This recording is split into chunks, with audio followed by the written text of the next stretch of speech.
Good morning dear students. अभी हम BA द्वितीय वर्ष के प्रश्न पत्र मानव भूगोल के बारे में चर्चा कर रहे हैं और मानव भूगोल में आज हम पढ़ने वाले हैं मानव प्रजातियां। तो देखिए, सबसे पहले हम ये जानते हैं कि मानव प्रजातियां क्या होती है। और प्रजातियों से ही मिलता जुलता एक दूसरा शब्द है जनजातियां। तो वास्तव में जनजातियां और प्रजातियों में क्या फर्क है, या दोनों एक चीज है, तो इसको हम इस चैप्टर के माध्यम से जानने का प्रयास करेंगे। तो पूर्व में हमने जनजातियों का अध्ययन कई जगह किया है, तो जिससे हमें ये पता चला है कि जनजाति एक सामाजिक सांस्कृतिक अवधारणा है, यानी किसी वर्ग के जनजाति में शामिल होने या नहीं होने के जो मापदंड होते हैं वो उनका आर्थिक पिछड़ापन या उनकी सांस्कृतिक अवस्था, यानी संस्कृति के विकास की किस अवस्था में है, ये सब मापदंड होते हैं। उनके एजुकेशन का स्तर क्या है, उनका पहनावा किस प्रकार का है, भाषा रीति रिवाज किस प्रकार के हैं। लेकिन प्रजातियां जो है वो मानव शरीर की बनावट के आधार पर, उनकी शारीरिक संरचना के आधार पर बनाई जाती है या मानी जाती है। तो मानव प्रजातियां जो है वो एक शारीरिक संरचना पर आधारित अवधारणा है। इसमें हम देखते हैं प्रजातियों के बारे में कि पृथ्वी तल के विभिन्न भागों में निवास करने वाले लोगों की जैविक विशेषताएं अलग अलग होती है। अतः जैविक विशेषताओं की विभिन्नताओं के अनुसार मानव समूहों को अलग अलग प्रजातियों में विभाजित किया जाता है। किसी एक ही प्रकार की प्रजाति विशेष के लोगों के आनुवंशिक गुणों में अधिकतर एकरूपता पाई जाती है। पृथ्वी के धरातलीय भाग के विभिन्न प्रदेशों में रहने वाले लोगों की शारीरिक बनावट, प्रजनन क्षमता तथा उनके रक्त के वर्ग में विभिन्नता पाई जाती है। इन्हीं गुणों के आधार पर मानव को अलग अलग प्रजातियों में विभाजित किया जाता है। किसी प्रजाति विशेष के लोगों की शारीरिक संरचना समान पाई जाती है। शारीरिक संरचना के गुण प्रजाति में वंशानुगत परंपरा के अनुसार पीढ़ी दर पीढ़ी स्थानांतरित होते रहते हैं। प्रजाति का अर्थ, प्रजाति शब्द अंग्रेजी के रेस शब्द का ही हिंदी रूपांतरण है। प्रजाति के लिए रेस शब्द का प्रयोग सर्वप्रथम ई फोकस ने अपनी पुस्तक बुक ऑफ मार्टायर्स में सन 1570 में किया। इन्होंने उन लोगों को एक ही प्रजाति से संबंधित माना जिनका रक्त उनके पूर्वजों के समान रहता था। कुछ भूगोलवेताओं तथा मानवशास्त्रियों ने प्रजाति को समान गुण, धर्म, भाषा आदि के आधार पर परिभाषित किया। रेस शब्द की उत्पत्ति संभवतः इतालवी भाषा के रज्जा शब्द से हुई है, जिसका अर्थ है परिवार, वंश, नस्ल। स्पष्ट है कि प्रजाति एक जैविक विचार या बायोलॉजिकल कंसेप्ट है जो एक नस्ल से संबंधित मानव वर्ग तथा वंशानुक्रम के अंतर्गत शारीरिक लक्षणों में समानता रखता है। विभिन्न विद्वानों द्वारा दी गई प्रजाति की परिभाषाएं निम्नलिखित है। तो यानी रक्त में समानता अर्थात शारीरिक संरचना में समानता, या जिनके पीढ़ी दर पीढ़ी गुण एक जैसे चले जाते हैं, वो एक ही प्रजाति वर्ग के सदस्य माने जाते हैं। तो परिभाषाओं में देखते हैं हम क्रोबर महोदय ने प्रजाति को कैसे परिभाषित किया है। क्रोबर महोदय कहते हैं कि प्रजाति एक मान्य जैविक अवधारणा है। यह आनुवंशिक समूह है जो नस्ल, जननिक लक्षण अथवा उपजाति द्वारा संगठित एक समूह है। यह मान्य सामाजिक सांस्कृतिक अवधारणा नहीं है। इसके पश्चात होबल के अनुसार प्रजाति मानव समूह का वह वृहद समुदाय है जिसके अंतर्गत विशिष्ट आनुवंशिक संरचना से नियंत्रित शारीरिक लक्षणों का समावेश होता है। हेडन के अनुसार प्रजाति शब्द एक वर्ग विशेष को प्रदर्शित करती है जिसकी सामान्य विशेषताएं आपस में एकरूपता प्रदर्शित करती है। यह एक जैविक नस्ल है जिसके प्राकृतिक लक्षणों का योग दूसरी प्रजाति के प्राकृतिक लक्षणों के योग से भिन्न होता है। प्रोब्लास के अनुसार मानव प्रजाति का वर्गीकरण मानव शरीर की आकृति एवं शारीरिक लक्षणों के आधार पर किया जाता है। ग्रिप्त टेलर ने मानव प्रजाति के बारे में कहा है कि मानव प्रजाति नस्ल को प्रकट करती है, न कि संस्कृति को।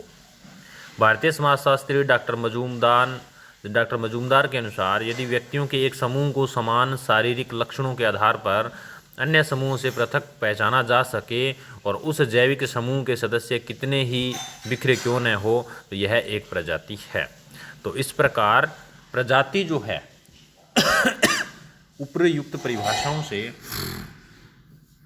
यह स्पष्ट होता है कि प्रजाति एक जैविक अवधारणा है, यानी शारीरिक लक्षणों के आधार पर, शरीर की संरचना के आधार पर, वंशक्रम के आधार पर प्रजातियों का निर्धारण किया जाता है। और एक ही प्रजाति के जो सदस्य हैं वो चाहे कितनी भी अधिक जनसंख्या क्यों न हो, उसमें अपने शारीरिक लक्षणों के लिए पहचाने जा सकते हैं, दूसरी प्रजाति के सदस्यों से वो भिन्न दिखते हैं।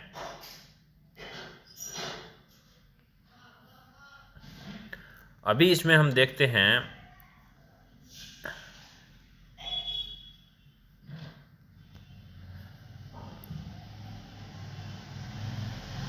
वर्तमान शारीरिक मानव शास्त्र के अंतर्गत प्रजाति को रूढ़िगत समाजशास्त्रीय अर्थ में नहीं देखा जाता, बल्कि इसके अंतर्गत इसे जैविक आधार पर परिभाषित किया जाता है। जैविक दृष्टि से आज शारीरिक मानव शास्त्री मानव समूह के अंतर्गत विभिन्न तथा अलग अलग समूहों के आपसी विभिन्नता में भी दिलचस्पी रखते हैं, जबकि समाजशास्त्रीय अर्थ में समूहों के बीच के विभिन्नता पर ही प्रकाश डाला जाता है।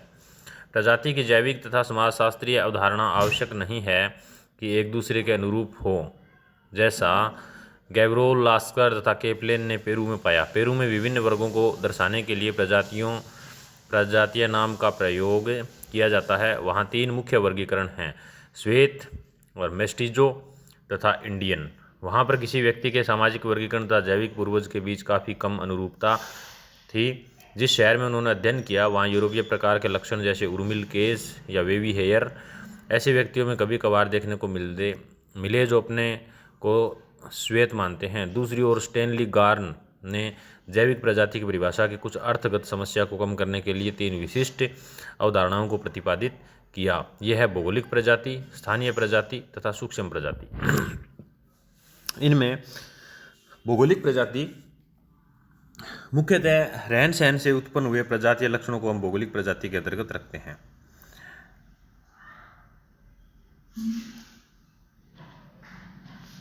और ये जो है वो क्षेत्र के आधार पर इनको हम इनके नाम से व्यक्त कर सकते हैं कि जैसे महाद्वीपों के आधार पर इनका नाम हम नामकरण कर सकते हैं, या जैसे सब सहारा अफ्रीकन या ऑस्ट्रेलिया, इस प्रकार से अमेरिकन इंडियन आदि ये भौगोलिक प्रजाति के उदाहरण हैं। और स्थानीय प्रजाति जो है वो जैसे पूर्वी अफ्रीकन स्थानीय प्रजाति, हवाईयन, एस्किमो आदि, यानी स्थान विशेष में विकसित होती है और स्थान विशेष तक ही सीमित रहती है। ये इनके जैसी दूसरे क्षेत्र में जो है वो प्रजाति नहीं मिलती। तो इस प्रकार की जो प्रजाति है वो क्षेत्र विशेष के स्थानीय रूप से पाई जाती है। ये यानी भौगोलिक की तुलना में एक छोटा वर्ग है जो बहुत ही कम क्षेत्र पर फैली हुई होती है। सूक्ष्म प्रजाति, अधिकांश सूक्ष्म प्रजाति सघन रूप से बसे मानवीय जनसंख्या में पाई जाती है तथा उनके अपने आचरण और भौगोलिक दृष्टि से अपने को विशिष्ट इकाई के रूप में कायम रखते हैं। उदाहरण के लिए डेट्रॉयट के अमेरिकी एश्वेत दक्षिणी कैरोलिना के कार्लेस्टन एश्वेत से आनुवंशिक रूप से अलग हैं। अब हम देखते हैं मानव प्रजाति के विकास के कारक। तो क्रोबर ने कहा है कि अंतरजातीय विवाह, प्राकृतिक चयन और प्राकृतिक पर्यावरण के ऐसे तथ्य हैं जो प्रजातीय गुणों को निश्चित रूप से प्रभावित करते हैं। अतः मानव प्रजातियों के शारीरिक लक्षणों में समय के साथ बदलाव आता जाता है। इस आधार पर मानव प्रजातियों के विकास में सहायक कारकों में प्रमुख निम्नलिखित है। स्थानांतरण की प्रवृत्ति या ट्रेंड ऑफ माइग्रेशन, यानी स्थानांतरण की प्रवृत्ति के कारण एक प्रजाति जब दूसरे एरिया में माइग्रेट होकर चली जाती है तो उस एरिया की जलवायु का उस प्रजाति के ऊपर प्रभाव पड़ता है।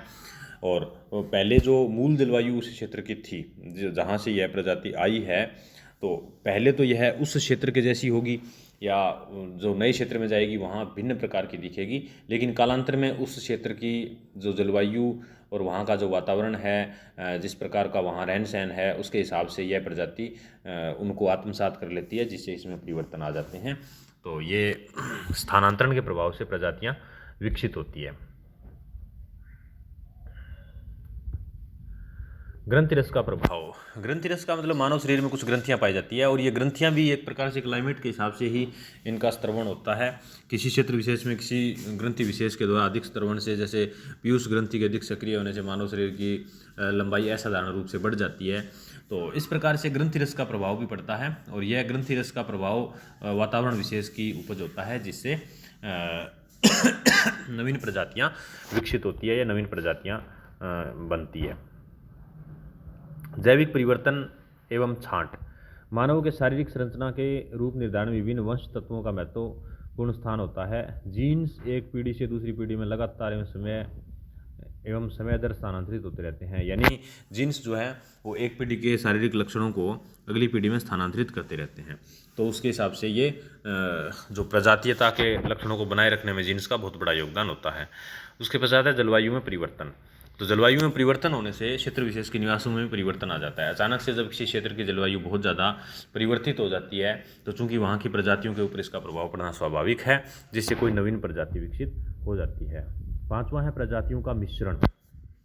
तो कालांतर में जैसे एक क्षेत्र के निवासियों के दूसरे क्षेत्र के निवासियों से संपर्क हुए और उनमें परस्पर विवाह हुए, विवाह होने से उनमें मिश्रण की प्रवृत्ति पाई गई। मिश्रण हुआ, दो प्रजातियों के मिश्रण से एक नवीन तीसरी प्रजाति उत्पन्न हुई। तो इस प्रकार से ये प्रजातियों का मिश्रण होता है। फिर भौगोलिक एवं सामाजिक अलगाव। भौगोलिक एवं सामाजिक अलगाव मतलब बीच में कोई दो प्रजातियों के बीच में कोई ऐसा क्षेत्र है कि उनका परस्पर मेल मिलाप नहीं हो पाता, तो ये दोनों प्रजातियां ही भिन्न भिन्न प्रकार की दिखती है। तो इस प्रकार के एरियाज में जैसे दुर्गम पहाड़ी क्षेत्र है, वन क्षेत्र है या मरुस्थलीय क्षेत्र है, इनका दूसरे क्षेत्रों से संपर्क नहीं हो पाने के कारण से यहाँ की प्रजातियाँ दूसरे क्षेत्रों से बहुत ज़्यादा अलग प्रकार से विकसित होती है। तो इनको आसानी से पृथक किया जा सकता है।